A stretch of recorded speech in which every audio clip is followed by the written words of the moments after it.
안녕하세요. 안녕하십니까. 데터의 환율 전망이 돌아왔습니다. 오늘 녹화 날짜는 2019년 7월 11일 목요일이고요. 그럼 지난주랑 똑같이 간단하게 이번 주 시황에 대해 말씀드리고, 이번 주 테마는 미국 연준의 전망과 또 한국은행 금통위가 다음 주에 있기 때문에 그것도 함께 전망해 보도록 하고, 다음 주에 달러 환율 범위를 말씀드린 후에 마치도록 하겠습니다. 네. 먼저 이번 주 말씀드리면, 저는 이거 맞췄다라고 주장을 하고 싶어요. 뭐 그 정도면 이 정도면 양호한 거예요. 2원밖에 안 네, 올라. 그 정도면 저는 받아들일 수 너는 있습니다. 틀렸습니다. 네. 저는 너무 공격적으로 좀 잡아서. 네, 이번 주 월요일부터 목요일까지 저점은 1170.3원, 고점은 1182.3원이었고 종가가 1173.5원에 마무리를 했습니다. 자, 이번 주의 요인을 먼저 제가 말씀을 드리면, 지난주에 저희가 미국 비농업 부문 고용지표가 그건 평소처럼 안 나올 거다라고 말씀을 드렸었는데, 실제로는 고용자 수, 그러니까 신규 고용자 수가 늘었기 때문에 사람들이 이러다가 연준이 금리를 인하를 안 하는 게 아닐까? 이런 네네. 헷갈리는 모드로 들어가가지고 달러가 강세를 보였죠. 미국이 금리를 인하를 원래 다들 할 거다라고 생각을 했는데, 미국이 금리 인하를 안 하면 달러가 강세를 보였겠죠. 네, 그렇게 된 거였고요. 하지만 그 이면에는 고용자들의 이 임금 상승률은 그렇게 높지가 않아서 그 부분에 좀 희망을 걸고 있었죠. 그게 더 중요해요. 예, 요즘은. 그렇죠. 네. 네, 고용자 수에 헷갈릴 필요가 없습니다. 그래서 사실 어젯밤에 파월 미국 연준 의장이 의회 증언에서 고용자 수보다는 물가 상승률이 좀 더 중요한 것처럼 발언을 했고, 물가 상승률은 여전히 그 목표치인 2% 상승에 도달하지 못했기 때문에, 네, 갑자기 금리 인하를 하긴 하겠구나, 이번 달 안에 금리 인하를 한다, 이런 전망이 좀 더 우세해져서 달러 환율은 오늘 많이 내렸습니다. 간단하게 첨언하자면 미국 연준의 금리를 얼마나 내릴 것인지에 대한 기대감으로 출렁출렁했던 한 주였죠. 그렇습니다. 네, 네. 거기다가 이제 지난주에 간단히 말씀드렸던 일본과의 마찰이 조금 더 격양되는 네.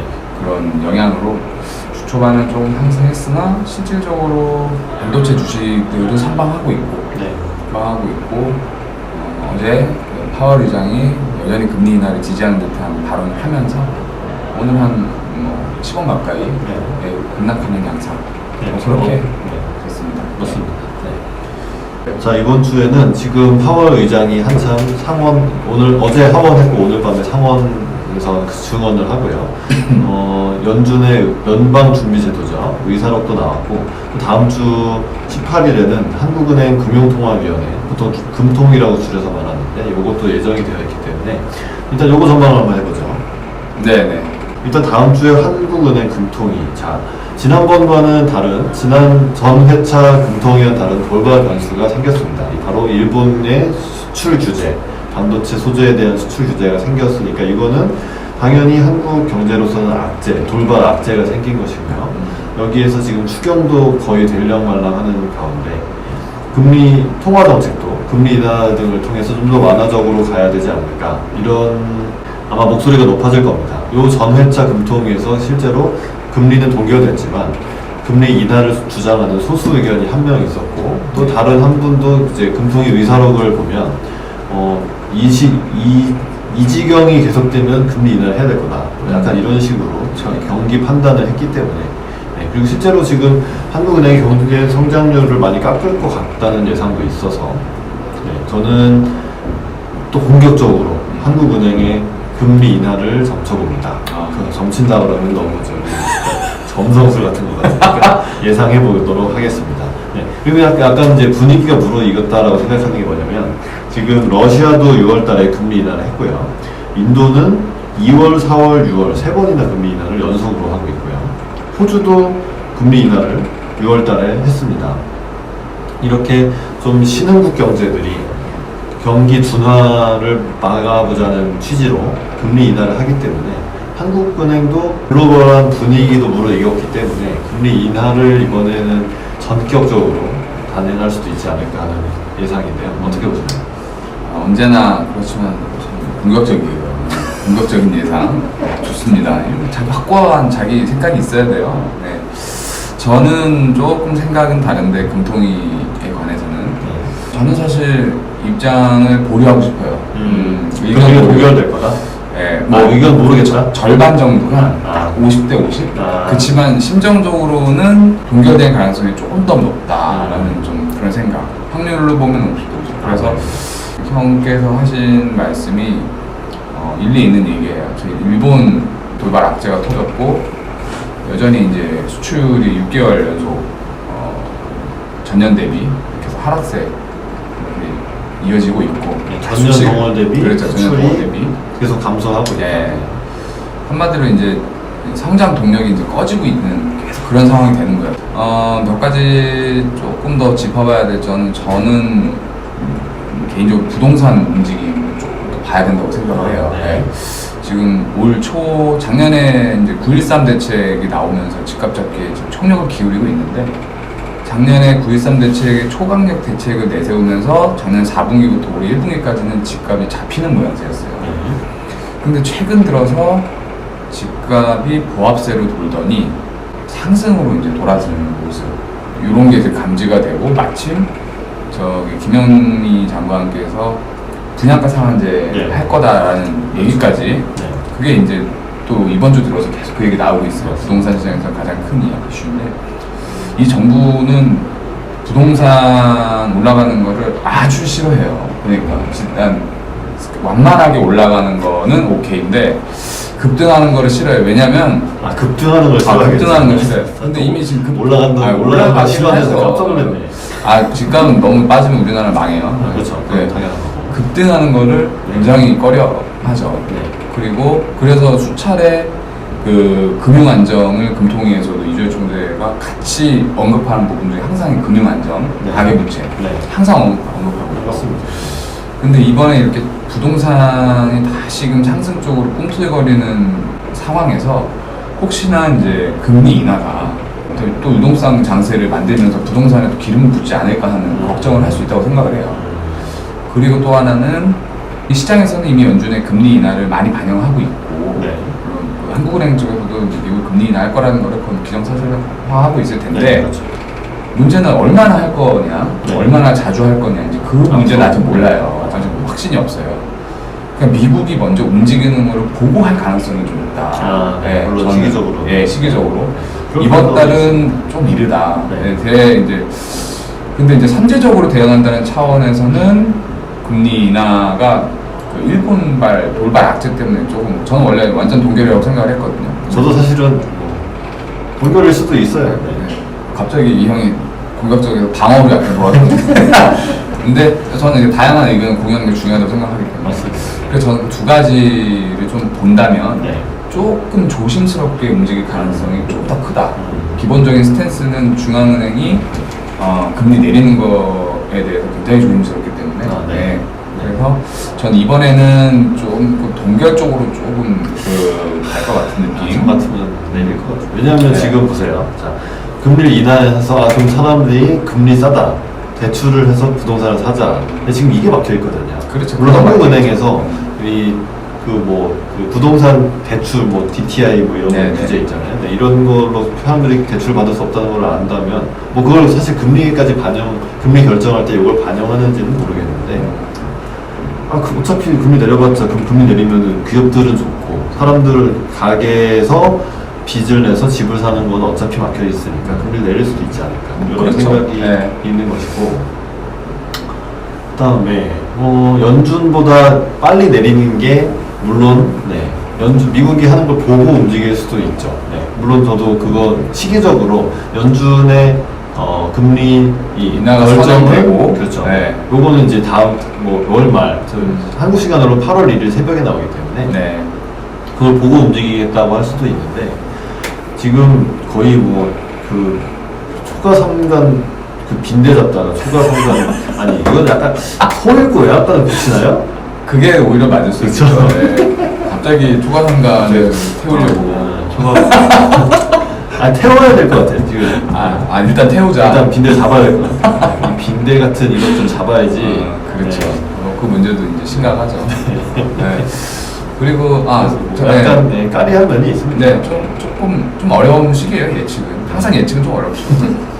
그래서 자꾸 틀리고.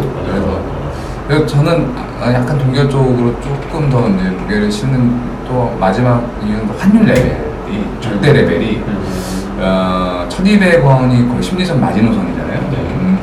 근데 지금 80원까지 이번 주에 82원 정도까지 갔었죠. 그게 이제 국내 펀더멘탈 우려 플러스 일본 악재 때문에 그렇게 됐는데, 일본 악재는 지금 판단 보류예요. 조금 더 진행되는 거 봐야 돼요. 이게 우리나라 경제에 진짜 뭔가 영향을 미칠 것인가, 네. 아니면 아베의 삽질로 끝날 것인가는 좀 더 지켜봐야 되는 상황에서 금리 인하를 이제 단행하면서 어떤 금리 인하와 함께 약간 비둘기적인 멘트를 하게 되면 네.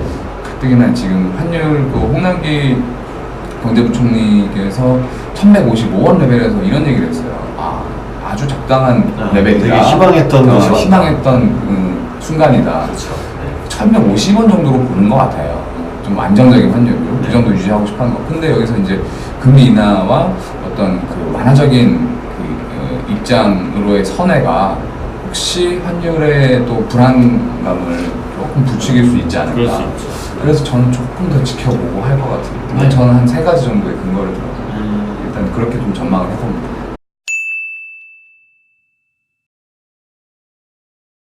이게 좋아요. 이런 토론이. 좀 토론이에요. 왜냐하면 지금 저는 좋아. 환율도 약간 생각이 다른 게 네. 뭐냐면, 아니 차라리 지금은 그냥 환율 전쟁을 해서, 그러니까 예를 들면 수출 경쟁력이 우리가 지금 어쨌든 안 좋아질 수도 있는 네네. 뭐 여러 가지로 안 좋은 상황인데, 차라리 지금 약간 요런 때에 사실 트럼프는 여러 나라들에 대해서 니네가 환율 조작해서 자국 통화 약세를 만들어서 수출을 더 하려고 하고 있다라는 공격을 하고 있는데, 한국에 대해서 아직 그렇게 말하지는 않았죠. 네. 요 타이밍에 그냥 지금 꺼낼 수도 있겠다. 지금 안 하면 언제 하겠어요. 차라리 지금 할 수도 있지 않을까라는 그렇죠. 약간 공격적으로 그럴 제가 수 있어요. 사실 그냥 워낙 감세론자로서 이거는 약간 저의 마음속에 브레이크가 있긴 한데 그러니까 지금 얼마나 지금 금통위원들 지금 미쳐버릴 것 같아요. 어떡하지? 힘든 시기죠. 내려. 지를 수 있다고 보면 이번에 한번 질러봅시다. 예를 들어. 오케이. 네. 일단 금통 얘기는 한 정도 하고. 이 정도 하고 일본 얘기 잠깐 해볼까요? 요새 이번 주에 제가 먼저 생각했던 게 뭐였냐면, 네. 자, 어쨌든 트럼프는 선거를 해야 되고, 선거 전에 주식은 좋아야 되고, 주식이 좋으려면 세계 경제가 망가지면 안 되니까, 지금 뭐 이란에 대해서도 뭔가 말만 하고 있지 실질적으로 행동하는 건 사실 없다고. 그렇죠. 예. 중국이랑은 협상을 이제 거의 시작하는 것 같고요. 근데 여기서 갑자기 일본이랑 한국이 싸워봐요. 큰일 나죠. 이게 계속 이렇게 에스컬레이트 돼가지고 뭐 막 서로 뭐 수출 안 하네 안 하네 그런 게 되면 트럼프가 막 칠 겁니다. 네. 일본인은 뭐하냐. 맞아요. 그래서 지금 어쨌든 일본의 자동차 관세라든지 미국산 농산물 수입하는 문제라든지 이런 거를 전부 일본의 7월 21일 선거 이후에 뭔가 미일 무역 협상을 하는 걸로 다 밀어놨기 때문에 일단 그때까지만 지켜보고 선거 끝나면 그래서 할 수 있지 않을까. 네. 저도 뭐 비슷한 생각이고, 지금은 어느 정도 미국이 눈을 감아주는 상황에서 우리나라와 일본이 조금 이제 무역 보이지 않는 전쟁을 좀 하고 있지만, 상황이 격화되면은 미국 개입이 있을 수밖에 없어요. 특히나 이게 반도체를 건드린 거거든요. 반도체는 또 4차 산업혁명의 쌀 아닙니까? 필수, 필수 쌀이에요. 쌀이에요. 이거 없으면 아무것도 못해요. 자율주행, 5G, 사물 인터넷 다 반도체가 필수예요. 근데 맞아, 애플도 이거에 대해서 약간 우려하는 듯. 그럼요, 당연히. 것 같은데. 예, 지금 삼성과 하이닉스는 그 글로벌 시장에서 그냥 슈퍼갑이죠. 슈퍼갑. 모든 치킨 게임을 다 이제 슈퍼 값이기나 돼요? 그럼요. 몰랐어요. 슈퍼갑이에요.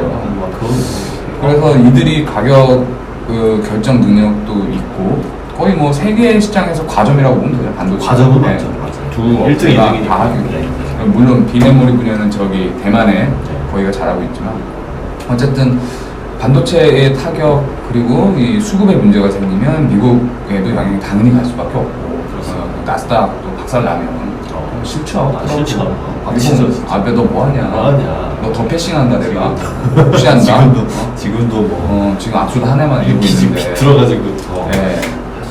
그리고 그래서 전 개인적으로 아베가 무리수를 좀 둔 것 같아요. 약간 그 선거 앞두고 정신 나간 것 같아요. 저는 근데 여기서는 일본도 추구 전략이 없는 거는 아니라고 네, 생각합니다. 맞아요. 왜 그러냐면 이게 지금 전면 금지 이런 게 아니라 이 전용될 수 있는 허가제죠, 허가제. 그렇죠, 허가제죠. 그렇죠. 네. 이거는 그냥 막 나갈 수 있었는데 화이트리스트에 있으면 일본이 한국을 화이트리스트에 넣어놓고 자 여기 있는 이 화이트리스트의 나라들은 그냥 거기다가 수출하는 건 상관이 없다. 이렇게 하다가 여기서 지금 뺄까 말까를 했는데 이 빨까 말까에 대해서 이제 대중 의견을 그 코멘트를 받는 지금 한 달간의 시간이 8월까지 있는 것이고 그 중에 화이트리스트에 있지만 요 품목 3개는 안 돼라고 하는 그런 근데 안 된다는 것도 아니에요 이게 그렇죠. 이것의 허가제 그렇죠. 개별적으로 허가를 내주면 되는 거기 때문에 귀찮아진 거죠 한마디로. 서류를 내고 수출할 때. 그렇죠. 귀찮은 심사 기간도 있고 그렇죠. 뭐 심사 기간이 있겠죠. 네. 그리고 타국으로 나가지 않는다는 뭐 서류를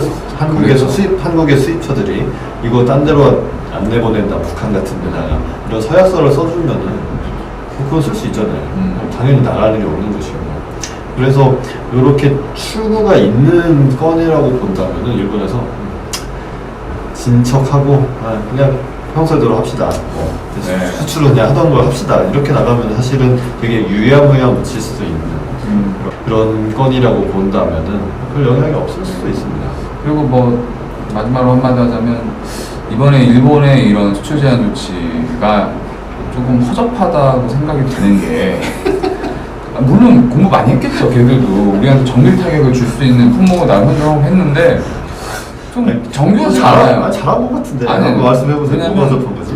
얘들은 일단 그 전쟁을 일으키려면 명분이 이제 중요하잖아요. 네. 우리가 왜 전쟁을 일으킨다. 그렇죠. 그 명분 자체가 지금 허접해요. 왜? 뭐 살인가스 얘기 이런 거 왜 하는 거예요? 그렇죠. 상당한 거예요. 오늘 그런 거. VX도 얘기 나온 거 알아요? 네, 그러니까 얘는 막 던지고 있어요 지금. 이게 갑자기 살인가스로 활용이 되는 뭐 그러면서 북한으로 갑자기 뭐 전달이 되네. 그리고 뭐 그거 조선일보에서 그 이상한 가짜 뉴스 냈다가 일본이 그거를 인용해서 우리한테 공격했다가 번치고 네. 무슨 얘기하는 무슨 거야? 얘기하는 거야? 자꾸 이런 헛바지를 그 하는 거 보면은 얘들이 마음이 좀 급하다. 급하고 뭔가 이 정교하고 정말 무서운 어떤 전략을 가지고 우리 공격하는 게 아니라 약간 가짜뉴스에 기반한 이런 거죠. 왜냐하면 지금 그치, 그치. 오늘 또 하태경 의원이라고 네네 알죠. 봤어요? 알죠. 네. 오늘 뭐라고 했냐면 일본이 불화수사를 북한으로 반출한 적이 있다 옛날에. 네. 이런 또